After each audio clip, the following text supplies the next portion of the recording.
ఆకాశవాణి ప్రాంతీయ వార్తలు చదువుతున్నది ఎన్ మణి. ముఖ్యాంశాలు: విలువలతో కూడిన నాణ్యమైన విద్యను అందించడమే ప్రభుత్వ లక్ష్యమని ముఖ్యమంత్రి నారా చంద్రబాబు నాయుడు పేర్కొన్నారు. శాస్త్ర సాంకేతిక రంగంలో శాస్త్రవేత్తలు దేశానికి అందిస్తున్న సేవలు ఎనలేనివని శాస్త్ర సాంకేతిక శాఖ మంత్రి కె పవన్ కళ్యాణ్ అన్నారు. రేషన్ బియ్యం అక్రమ తరలింపుపై ప్రభుత్వం తీసుకున్న చర్యలు సత్ఫలితాలను ఇస్తున్నాయని పౌర సరఫరాల శాఖ మంత్రి నాదెండ్ల మనోహర్ వెల్లడించారు. కృష్ణా, గోదావరి నదుల సంగమ ప్రాంతాన్ని ఆధ్యాత్మిక పర్యాటక కేంద్రంగా తీర్చిదిద్దుతామని మంత్రి ఆనం రామనారాయణ రెడ్డి తెలిపారు. వార్తల వివరాలు: విలువలతో కూడిన నాణ్యమైన విద్యను అందించడమే ప్రభుత్వ లక్ష్యమని ముఖ్యమంత్రి నారా చంద్రబాబు నాయుడు పేర్కొన్నారు. ఈ రోజు అమరావతిలో విద్యాశాఖపై నిర్వహించిన సమీక్షలో ముఖ్యమంత్రి మాట్లాడుతూ భవిష్యత్ అవసరాలకు అనుగుణంగా పాఠశాల విద్యలో మార్పులు తీసుకురావాలన్నారు. ప్రైవేటు స్కూళ్లతో పోటీ పడేలా ప్రభుత్వ స్కూళ్లను తీర్చిదిద్దాలని సూచించారు. విద్యాశాఖలో సమూల మార్పులు తీసుకురావడం ద్వారా ఉత్తమ ఫలితాల సాధనే లక్ష్యంగా పనిచేయాలని ముఖ్యమంత్రి అధికారులను ఆదేశించారు. విద్య ప్రతి ఒక్కరి హక్కని, బడి ఈడు పిల్లలపై ప్రత్యేక దృష్టి సారించాలని చంద్రబాబు నాయుడు తెలియజేశారు. శాస్త్ర సాంకేతిక రంగంలో భారతదేశ శాస్త్రవేత్తలు దేశానికి అందిస్తున్న సేవలు ఎనలేనివని రాష్ట్ర శాస్త్ర సాంకేతిక శాఖ మంత్రి కె పవన్ కళ్యాణ్ అన్నారు. శ్రీహరికోటలోని భారత అంతరిక్ష పరిశోధనా కేంద్రం షార్లో జరుగుతున్న జాతీయ అంతరిక్ష దినోత్సవ కార్యక్రమంలో ఆయన పాల్గొన్నారు. ఈ సందర్భంగా అంతరిక్ష పరిశోధనల్లో శాస్త్రవేత్తల పరిజ్ఞానాన్ని మంత్రి కొనియాడారు. రేషన్ బియ్యం అక్రమ తరలింపుపై ప్రభుత్వం తీసుకున్న చర్యలు సత్ఫలితాలను ఇస్తున్నాయని రాష్ట్ర పౌర సరఫరాల శాఖ మంత్రి నాదెండ్ల మనోహర్ అన్నారు. కాకినాడలో ఈరోజు మంత్రి పాత్రికేయులతో నిర్వహించిన సమావేశంలో మాట్లాడుతూ బియ్యం అక్రమ రవాణాను అరికట్టేందుకు పోర్టులో చెక్ పోస్టులను ఏర్పాటు చేశామని, ఇప్పటికే 6 కేసులు నమోదు చేసినట్టు తెలిపారు.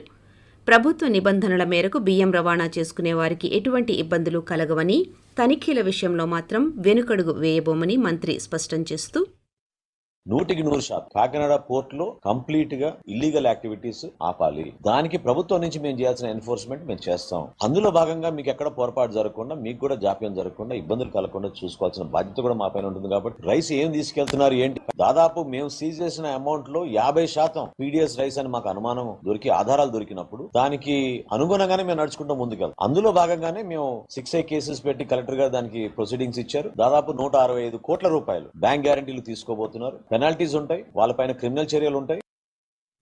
రాష్ట్రంలో పర్యాటకానికి అధిక ప్రాధాన్యతనిస్తున్నామని, దానికి అనుగుణంగా చర్యలు చేపడుతున్నామని దేవాదాయ శాఖ మంత్రి ఆనం రామనారాయణ రెడ్డి అన్నారు. ఈ రోజు విజయవాడలో ఫెర్రీ ఘాట్ వద్ద పవిత్ర సంగమం ప్రాంతాన్ని మంత్రులు పొంగూరు నారాయణ, కొలుసు పార్థసారథితో కలిసి పరిశీలించారు. ఈ సందర్భంగా మంత్రి రామనారాయణ రెడ్డి మాట్లాడుతూ కృష్ణా, గోదావరి నదుల పవిత్ర సంగమ ప్రాంతాన్ని ఆధ్యాత్మిక పర్యాటక కేంద్రంగా తీర్చిదిద్దుతామని తెలియజేస్తూ ఈ 2 నదుల అనుసంధానానికి అయినటువంటి ఈ సంగమాన్ని గుర్తుంచుకునే విధంగా ఎటువంటి ఆలయం అయితే ఇక్కడ బాగుంటుంది అనేది వైదికంగా, ఆధ్యాత్మికంగా అందరినీ సంప్రదించి వైదిక శాస్త్రం ప్రకారం ఆధ్యాత్మిక అనుమతులతోటి ఇక్కడ కార్యరూపం దాల్చడం జరుగుతుంది. ఏదైతే కృష్ణా జలహారతుల వల్ల ఈ పవిత్ర సంగమంలో వచ్చేటువంటి వెలుగుని ఈ ప్రాంతంకే కాదు యావత్ ఆంధ్రప్రదేశ్ కంతా కూడా ఈ కృష్ణమ్మ వెలుగులను అందించి సస్యశ్యామలం చేయాలి రాష్ట్రం అని చెప్పి మేమంతా కూడా ఇవాళ ప్రభుత్వం నుంచి పనిచేస్తున్నాం. మంత్రి పొంగూరు నారాయణ మాట్లాడుతూ ఈ ప్రాంతాన్ని సర్వాంగ సుందరంగా తీర్చిదిద్దడంతో పాటు భక్తులకు, పర్యాటకులకు అన్ని సౌకర్యాలు కల్పిస్తామని పేర్కొన్నారు. ఉమ్మడి విశాఖ జిల్లాలో స్థానిక సంస్థల కోటాలో ఒక శాసన మండలి స్థానం ఉప ఎన్నికకు కూటమి దూరంగా ఉండనుందని ముఖ్యమంత్రి నారా చంద్రబాబు నాయుడు స్పష్టం చేశారు. ఈ రోజు పార్టీ నేతలతో నిర్వహించిన దృశ్య మాధ్య సమావేశంలో ఈ మేరకు ముఖ్యమంత్రి నిర్ణయం తీసుకున్నారు. చంద్రబాబు నాయుడు నిర్ణయానికి కూటమి నేతలు ఆమోదం తెలియజేశారు. ఈ నెల 16న నామినేషన్ల పరిశీలన, 30వ తేదీ ఉదయం 8 గంటల నుంచి 4 గంటల వరకు పోలింగ్ జరగనుంది. ఆకాశవాణి ప్రాంతీయ వార్తలు వింటున్నారు. మన దేశ సంస్కృతి సాంప్రదాయాలను గౌరవిస్తూ ప్రపంచ దేశాలకు భారతదేశ గొప్పతనాన్ని చాటి చెప్పేందుకు ప్రతి ఒక్కరూ కృషి చేయాలని రాష్ట్ర న్యాయ, మైనారిటీ సంక్షేమ శాఖ మంత్రి ఎన్ఎండి ఫరూక్ అన్నారు. హర్ ఘర్ తిరంగా కార్యక్రమంలో భాగంగా ర్యాలీని జిల్లా కలెక్టర్ జి రాజకుమారితో కలిసి ప్రారంభించారు. ఈ సందర్భంగా మంత్రి మాట్లాడుతూ దేశ ప్రధానమంత్రి నరేంద్ర మోదీ పిలుపు మేరకు హర్ ఘర్ తిరంగా కార్యక్రమాన్ని నిర్వహిస్తున్నామన్నారు. దేశభక్తిని పెంపొందించడమే హర్ ఘర్ తిరంగా యోజన లక్ష్యమని భారతీయ జనతా పార్టీ రాష్ట్ర అధ్యక్షురాలు దగ్గుబాటి పురంధేశ్వరి అన్నారు. విజయవాడలో నిర్వహించిన హర్ ఘర్ తిరంగా యాత్రను ఆమె ప్రారంభించారు. ఈ సందర్భంగా ఆమె మాట్లాడుతూ దేశమంతా జాతీయ జెండాను ప్రతి ఇంటిపైన ఆవిష్కరించుకోవాలన్నారు. దేశానికి స్వాతంత్ర్యం తీసుకురావడంలో ఎంతో మంది చేసిన కృషి, త్యాగాలు, సాహసాలను స్ఫూర్తిగా తీసుకుని యువత ముందుకు సాగాలని విశాఖ జిల్లా కలెక్టర్ ఎంఎన్ హరీంద్ర ప్రసాద్ పిలుపునిచ్చారు. హర్ ఘర్ తిరంగా జెండా ప్రత్యేక కార్యక్రమంలో భాగంగా విశాఖ బీచ్ రోడ్లో ర్యాలీని కలెక్టర్ ప్రారంభించారు. బాపట్లలో శాసనసభ్యులు నరేంద్రవర్మ ఆధ్వర్యంలో హర్ ఘర్ తిరంగా ర్యాలీని ఘనంగా నిర్వహించారు. ప్రతి ఒక్కరిలో దేశభక్తి పెంపొందించడమే ఈ ర్యాలీ ఉద్దేశమని, రానున్న 2 రోజుల్లో ప్రతి ఒక్కరి ఇంటిపైన తిరంగా ఎగరవేయాలని ఆయన కోరారు.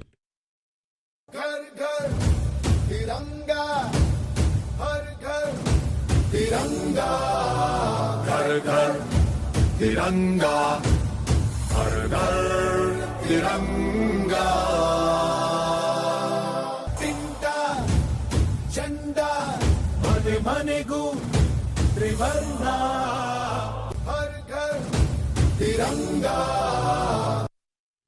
మాదక ద్రవ్యాల వినియోగాన్ని రూపుమాపేందుకు ప్రజలందరూ భాగస్వాములు కావాలని ఏలూరు జిల్లా కలెక్టర్ కె వెట్రిసెల్వి పిలుపునిచ్చారు. నషాముక్త్ భారత్ అభియాన్ కార్యక్రమంలో భాగంగా మాదక ద్రవ్యాల నియంత్రణ, దుష్ప్రభావాలపై ఈరోజు ఏలూరు జిల్లా కలెక్టరేట్ కార్యాలయంలో అవగాహన ర్యాలీని ఆయన ప్రారంభించారు. ఈ సందర్భంగా కలెక్టర్ మాట్లాడుతూ జిల్లాలో మాదక ద్రవ్యాలు, అక్రమ మద్యం అమ్మకాలు, రవాణాపై ప్రత్యేక నిఘా పెట్టామని, వీటిని సరఫరా చేసేవారిపై కఠిన చర్యలు తీసుకుంటున్నామని తెలిపారు. జిల్లా ప్రభుత్వ ఆసుపత్రిలో డీ అడిక్షన్ సెంటర్ను నిర్వహిస్తున్నామని, మాదక ద్రవ్యాల వినియోగం వల్ల కలిగే దుష్ప్రభావాలపై జిల్లాలోని అన్ని కళాశాలలు, పాఠశాలల్లో కార్యక్రమాలు నిర్వహిస్తున్నామని కలెక్టర్ తెలియజేశారు. అవయవదానంపై ఉన్న అపోహలను విడనాడాలని విశాఖ జిల్లా కలెక్టర్ హరీంద్ర ప్రసాద్ పిలుపునిచ్చారు. ప్రపంచ అవయవదాన దినోత్సవం సందర్భంగా ఈరోజు విశాఖలోని ఉడా చిల్డ్రన్ ఎరీనాలో రాష్ట్ర జీవన్ దాన్ ఫౌండేషన్ నిర్వహించిన అవగాహన కార్యక్రమంలో కలెక్టర్ పాల్గొన్నారు. ఈ సందర్భంగా ఆయన మాట్లాడుతూ దేశవ్యాప్తంగా సుమారు 5 లక్షల మంది అవయవాల కోసం నిరీక్షిస్తున్నారని, అవయవదానం చేయగలిగి ఉన్నప్పటికీ అపోహలతో ముందుకు రావడం లేదని తెలిపారు. చట్టబద్దమైన అవయవదానంతో జరిగే మేలును అందరూ గుర్తించాలన్నారు. అవయవదానంపై వైద్య సిబ్బంది, ఎన్జీఓలు ప్రజలకు అవగాహన కల్పించి ముందుకు వచ్చేలా ప్రజలను చైతన్యపరచాలని కోరారు. రాయలసీమ నుండి కొమోరెన్ ప్రాంతం వరకు ద్రోణి విస్తరించి సముద్ర మట్టానికి 0.9 కిలోమీటర్ల ఎత్తులో కొనసాగుతుందని అమరావతిలోని భారత వాతావరణ కేంద్రం తెలిపింది. దీని ప్రభావంతో రాగల 24 గంటల్లో రాష్ట్రంలో పలుచోట్ల తేలికపాటి నుండి ఓ మోస్తరు వర్షం లేదా ఉరుములతో కూడిన జల్లులు కొన్ని చోట్ల కురిసే అవకాశం ఉందని తెలిపింది. 1 లేదా 2 చోట్ల భారీ వర్షాలు పడే అవకాశం ఉందని వెల్లడించింది. గంటకు 30 నుండి 40 కిలోమీటర్ల వేగంతో గాలులు వీచే అవకాశం ఉందని పేర్కొంది. వార్తలు ముగించే ముందు ముఖ్యాంశాలు. విలువలతో కూడిన నాణ్యమైన విద్యను అందించడమే ప్రభుత్వ లక్ష్యమని ముఖ్యమంత్రి నారా చంద్రబాబు నాయుడు పేర్కొన్నారు. శాస్త్ర సాంకేతిక రంగంలో శాస్త్రవేత్తలు దేశానికి అందిస్తున్న సేవలు ఎనలేనివని శాస్త్ర సాంకేతిక శాఖ మంత్రి కె పవన్ కళ్యాణ్ అన్నారు. రేషన్ బియ్యం అక్రమ తరలింపుపై ప్రభుత్వం తీసుకున్న చర్యలు సత్ఫలితాలను ఇస్తున్నాయని పౌర సరఫరాల శాఖ మంత్రి నాదెండ్ల మనోహర్ వెల్లడించారు.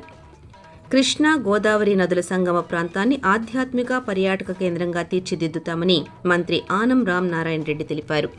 ఆకాశవాణి ప్రాంతీయ వార్తలు ఇంతటితో సమాప్తం.